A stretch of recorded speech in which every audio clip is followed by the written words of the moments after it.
All right, guys, we had to do brake lines on this Honda. Wheel cylinder bleeder screw was snapped off, so we had to change the wheel cylinder. So we had to take the hose off, and the threads on the hose is stripped out. We can't get a brake line fitting tight on there, and we gotta wait till tomorrow for the new part.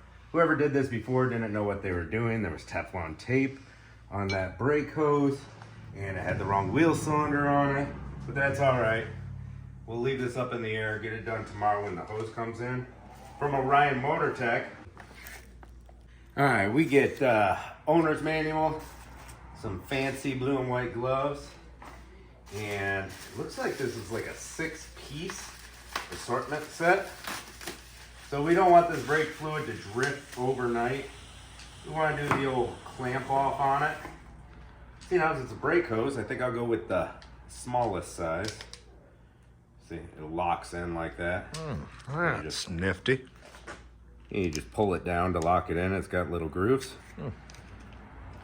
So you can see this hose is dripping. Drip, drip. We don't want to lose all the brake fluid in the reservoir.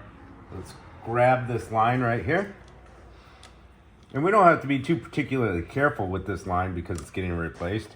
Squeezing the handles to get that pressure and pulling the stopper right there.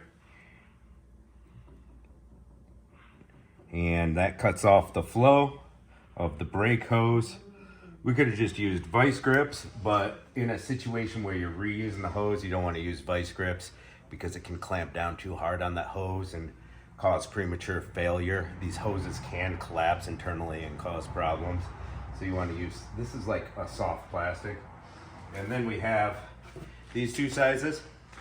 A lot safer to use on your radiator and heater hoses than on brake hoses. And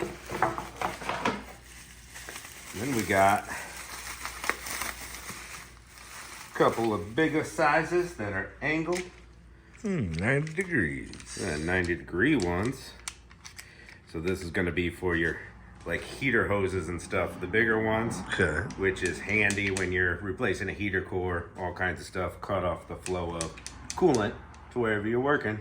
So now we get to find a spot in the garage for these, find a good drawer to put them in, and be putting them to use.